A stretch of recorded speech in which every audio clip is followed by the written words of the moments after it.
Blog Talk Radio. Hello, and welcome to today's episode of 219 GreenConnect, where we explore topics about the environment and green living in Northwest Indiana. For past show archives, news, and upcoming events, you can check out our website at 219greenconnect.com or join us on Facebook or Twitter. Our ID on both Facebook and Twitter is 219 GreenConnect.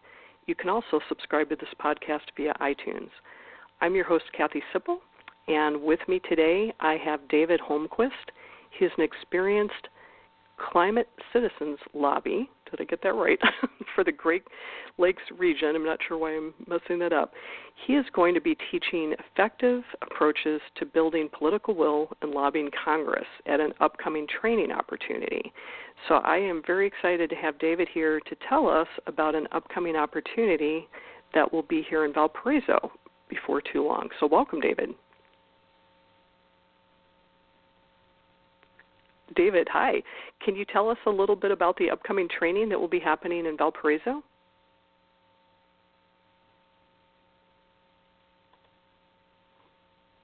O'clock at the Valparaiso Public.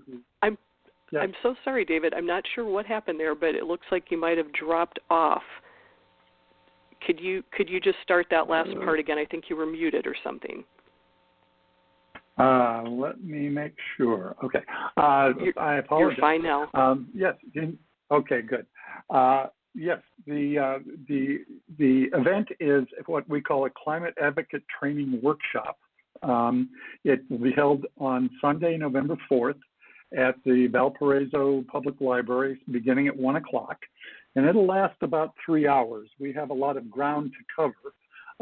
Citizens Climate Lobby does national lobbying at the national level in Congress around a solution to the climate crisis, one that we think is a match for the problem in the way of national legislation.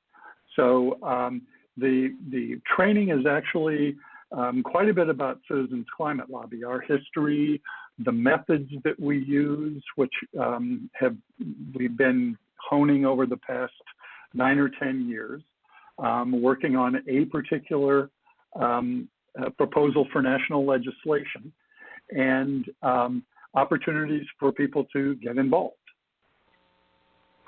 That is great. And so do you have any suggestions or maybe reflections upon who has shown up in the past? Is there any typical kind of attendee? Well, this is really for people who have an understanding of the situation with climate change. You know, that they understand the threat that it poses. It's not really about climate science, and it's certainly not a debate about whether or not climate change is real or whether it's caused by humans. It's for people who understand those issues and are looking for opportunities to take action and be involved as advocates in a place where it really counts. Great. Well, thank you for sharing that opportunity and also for coming to our area. It's my hope that people in the listening audience will show up. I am going to be there. Yours truly will be occupying one of those seats, and I hope to learn. Yeah, so can you tell people a little bit about how the day is structured or what they might learn? As I say, it'll be it'll be structured as partly presentation, partly practice exercises, and partly discussion. Lots of question and answer. Being talked to death is a terrible way to go, so we really try to make it as interactive as possible. And as I said, it usually lasts about 3 hours. The history of Citizens Climate Lobby is kind of important because it's based upon a successful lobbying methodology that's been used in other areas, particularly global poverty and child nutrition, and where it's been effective in causing Congress to appropriate money and for those appropriations to be sticky. That is, they tend to survive budget cuts year on year. And so we've taken a proven methodology and we're trying to apply it to an admittedly more difficult problem with climate change. As we like to say, there's no one's willing to spend hundreds of millions of dollars to make sure that people starve to death. But there are people who are willing to spend hundreds of millions of dollars to make sure that the status quo survives around the use of fossil fuels. And what we're aiming to do is to put a tax on the production of fossil fuels to make them more expensive relative to alternative fuels, clean fuels, so that eventually we can give an economic incentive for people to give up fossil fuels and make the transition to renewable energy. The proposal that we have, which we're in the process of turning into a bill to be introduced in Congress, is called Carbon Fee and Dividend, and it's a unique type of legislation, a unique type of tax or fee, where the money is collected from the producers of fossil fuels and is then returned to American households, because our stated purpose here is to drive up the cost of fossil fuels and anything that's made with them. We believe that in order to develop the popular support for this kind of policy, to keep it from being repealed before it's done its work, which could be a very long time, it needs to have good popular support. And if people are suffering financially as a result of it, then it won't have that support. So, so back to your question, I apologize, but back to your question is we describe the history and methodology of Citizens Climate Lobby. We spend some time talking about the proposal, Carbon Fee and Dividend, and its history, which is quite interesting. And then we describe in some detail exactly how we are organized and the activities that we get involved in order to build the political will so that Congress will pass this legislation. And those are really the three parts of the presentation. That's how the day will be structured and what people can expect to learn. Great. Well, thank you so much for that very thorough answer. And just in case, it's the nature of podcasts that somebody might listen to this the next weekend or the next day after the training is complete. And I just love to give people a website where they can go and find information on, hopefully this event, but also upcoming events. What would be the best way for people to learn that or to get on your email list? Our main website is citizensclimatelobby.org, and the name of the organization is Citizens Climate Lobby. There are links on the landing page for the main website that allow you to join Citizens Climate Lobby. And joining is just a matter of signing up as a volunteer and providing an email address. We also ask so that we know where people are located and what chapter they might of Citizens Climate Lobby they might be interested in joining. We like to know where they live. That also tells us what congressional district they're in, because we organize by congressional districts. There are 435 congressional districts in the country. We have chapters now operating in 385 of them. So that's the quickest way to start to get information. You can sign up for various newsletters. We don't have too many of them. We have a weekly bulletin. And then we have other opportunities to join in a more active way through a second website, which we call Ccl Community. And when you join CCL on the main website, that gives you you'd receive an email with information about how to join community, where you can really get into more of the details and find more opportunities for action and involvement and advocacy. But the gateway would be citizensclimatelobby.org. Okay. Well, thank you so much for sharing that. And I do want to say also that I did add it to the 219 GreenConnect Facebook page events tab. So if you happen to be listening in October or November 2018, you will find it there. And I will try my hardest to update that as new trainings may become available in the future. So we'd definitely like to support that. So I know that there have been some big headlines in the news lately about climate. Do you want to share some things that make this training especially relevant at this time? Sure, thank you.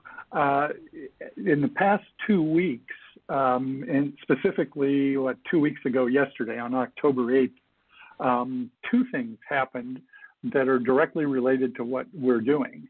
One was a report from the United Nations Intergovernmental Panel on Climate Change, IPCC, which was a follow-up report that was actually authorized by the United Nations Climate Convention in 2015 in Paris, which I imagine many of your listeners know about. Sure. The report was an update on the state of climate science. And in a nutshell, what it reported was that climate change is coming at us faster and with more drastic consequences than we knew even a few years ago. It's a rather sobering report. But what the panel did, really for the first time, was to address the issue of what sort of policy might be helpful in heading off the worst effects of climate change in the future. And the keystone to what they think is the policy answer to this is putting a price on carbon. That is a fee on the production and use of fossil fuels, which is precisely what Citizens Climate Lobby has been working on for almost 10 years now. And this is a long-term project, building the political will to do this. But we feel as if our approach to this has been given some pretty serious validation by the IPCC in a rather unusual way. And so that was the first thing. On that same day, the Nobel Prize in Economics was awarded to two men, one of whom is a Yale economist by the name of William Nordhaus. And the Nobel Committee specifically said that the reason he was given the award was for his work having to do with developing a concept that we refer to as the social cost of carbon. It's a measure of using models of climate impacts and economic costs and benefits, determining how much damage the emission of a ton of carbon does to the economy. And depending upon the variables you plug into these models, that price can be, it's generally the range is considered to be up from about $40 per ton of carbon dioxide to as high as $600 or $700 a ton. The Obama administration adopted a figure of $40 a ton. But as I say, the Nobel Prize was awarded for specifically that work. And the New York Times did an interesting podcast. This was late last week. It was on Friday, I believe. They have a podcast called The Daily. And they covered both of these events, did an interview with Professor Nordhaus, and kind of tied the two of them together. So, as I say, we feel this is validation of the work we've been doing, and I think it's we've already seen it generate new interest in our project. That's one thing. The other thing that's happened, in fact, this is just a development that just has come up in the last 2 days, has to do with our neighbors to the north in Canada.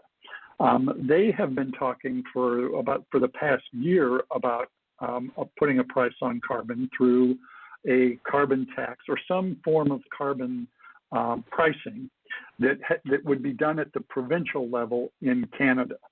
The provinces up there have the ability to come up with whatever carbon pricing program that meets certain requirements they like. That is, they would have options in how to do this.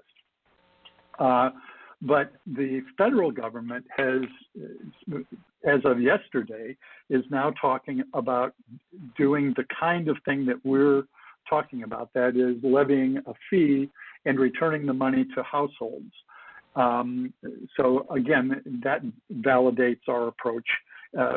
We do most of our work, Citizens Climate Lobby's work is done here in the United States. We are an international organization, but our program is really aimed at the structure of the United States government, because that's where most of our work is done. We have an active Canadian chapter, a series of chapters up there, but an active program in Canada that's been lobbying in Parliament for the same sort of policy, and they've been quite successful. So again, that's validation of this approach, and we're looking forward to continuing to draw interest to our proposal. Great. Well, thank you for that. Yeah, I know years ago I had a friend who worked at an environmental nonprofit in Chicago. She was working quite a bit with cap and trade. So carbon tax and cap and trade, those are kind of two really different types of policies. Is that right? It seems like the carbon tax returns something to the consumer, whereas cap and trade, it sort of puts a price on.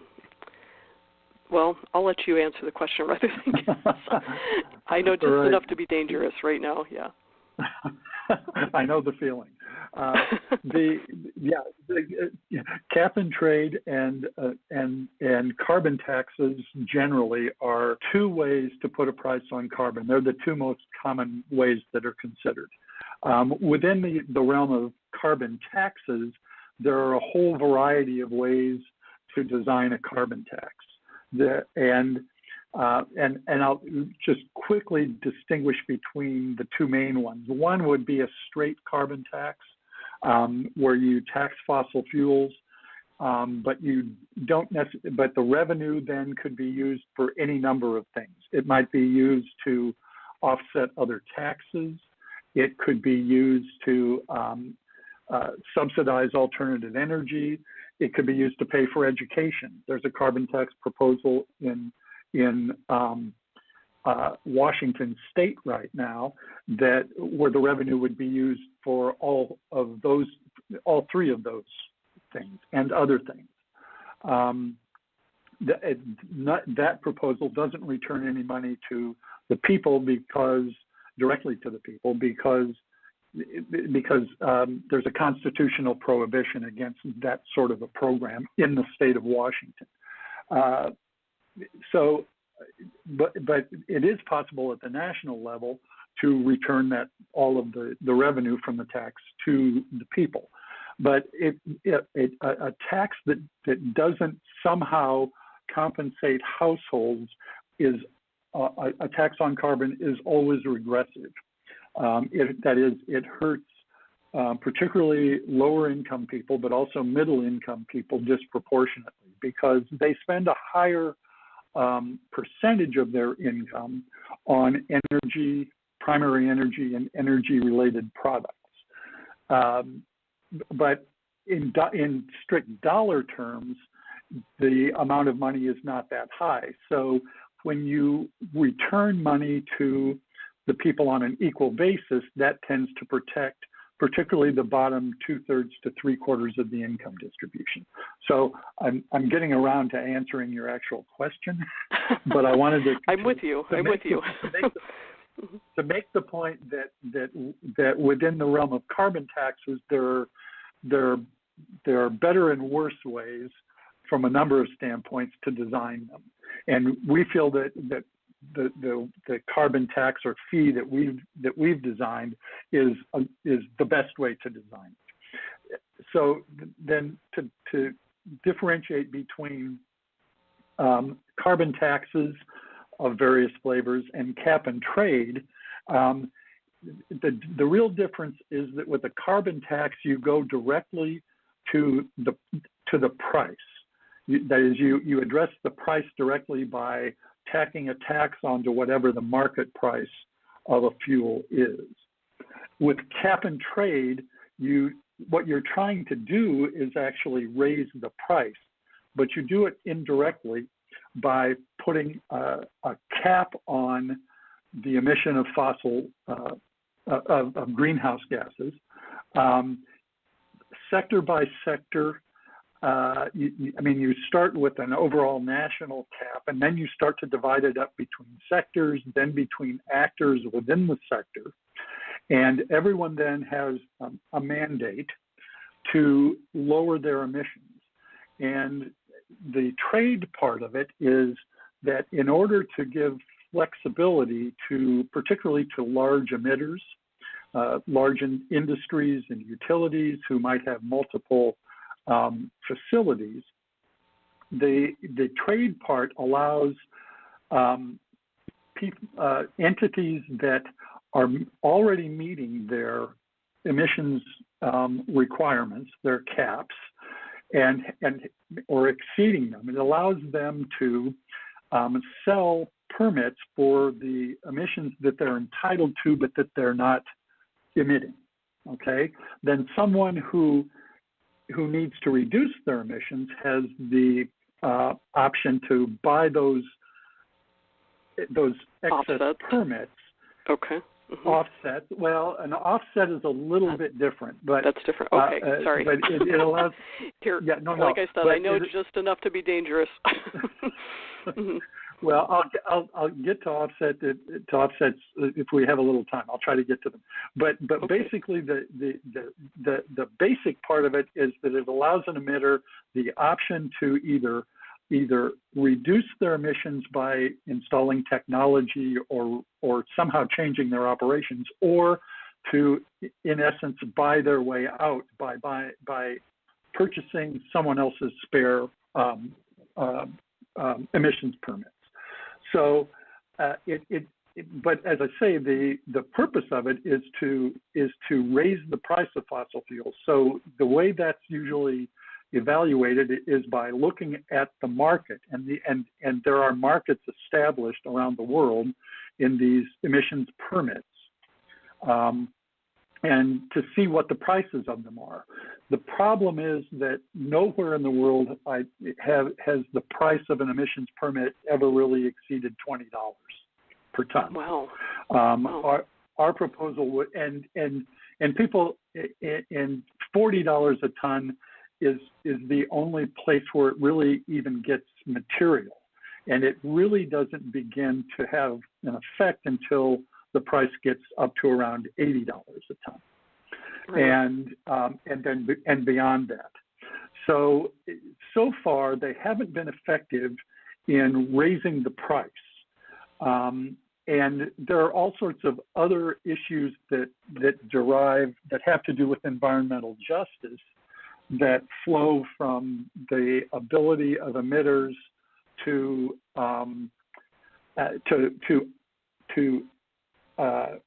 avoid mitigation by buying a permit. Okay, particularly with facilities that also have, in addition to greenhouse gas emissions, have particulate matter emissions and things that directly affect the health of people in the nearby communities. And the environmental justice community objects particularly to cap and trade because of that. And to be clear, most carbon tax proposals, and ours definitely ours does not include any emissions permits or trading or offsets. And I said that offsets are a little different. Offsets can come from outside the sector. And offset programs internationally have been much abused over the past 15 or so years. They were established by the Kyoto Protocol as another means of injecting flexibility and economic efficiency into the process of trying to bring emissions down. But some really dubious offsets have been designed that really didn't reduce emissions. They really presented profit opportunities to the people who designed them. So that's another layer that applies to cap and trade, which would be described as cap and trade with offsets. Okay, and the issue, that simply put, to us, the issue between our actually fairly simple and transparent method of taxing carbon and returning the money to the people, and the very complicated and hard to administer cap and trade systems really comes down to effectiveness.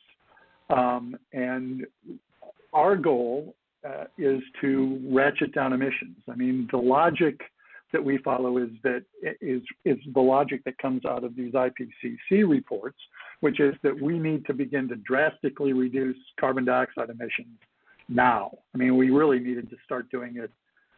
It would have been great if we'd have started doing it 30 years ago, but we started really getting into crunch time about 5 years ago. And as I say, we believe, and the IPCC now concurs with us publicly, that crucial to that goal is putting a price on carbon. Because if fossil fuels remain cheap, somewhere somebody is going to burn them. And really what we need to do is keep them in the ground. Keep them in the ground. Makes sense. It's unfortunate. It always comes back to following the money, doesn't it? Yeah. Yep. And I feel like I could talk to you almost all day, but I know we are almost out of time. So I really hope that this discussion has piqued people's interest to make them want to come for the training, or if you happen to listen to this after the training takes place, to please go and visit the website that we've already mentioned before, but we'll say it again, citizensclimatelobby.org. You can look for training opportunities. You can opt in to receive their email. That there's a weekly update. And as was mentioned already, there's an additional forum that you can join to, it sounds like, get discussion going with other members and hopefully make things happen at the local level, even outside of the training. So we really have a great opportunity coming to Northwest Indiana, and we are very grateful to you for bringing it. Any last parting thoughts that you'd like to share before we have to sign off? Well, I look forward to doing this work in Northwest Indiana, and I live on the south side of Chicago, not too far from the Indiana line. So I'm looking forward to meeting the folks at the Climate Advocate Training, and we're hoping that the outcome of the training will be that we get a chapter established operating in the 1st district, the 1st congressional district in the northwest corner of the state. And I look forward to also being involved in the work of that chapter once we get it up and going. We think that there's a really good opportunity here. Well, I'm going to just name drop a few names so that people, if they listen, they'll know that they were mentioned at the end. I would love to hear some response from the Earth Tones group at Valparaiso University. It's a student environmental group. From Earth Charter Indiana, from South Shore Clean Cities, from Northwest Indiana Green Drinks, and there's probably a lot more people I'm forgetting right now, but that would be a great start if we could get a few folks from those different groups to listen to this, share it, I think we'll be bound to have a very, very good turnout and great participation. So thank you, David Holmquist, for being with me today. And this has been another episode of 219 GreenConnect. Don't forget, you can go and access past show archives and learn about all kinds of other opportunities here in Northwest Indiana. Thank you.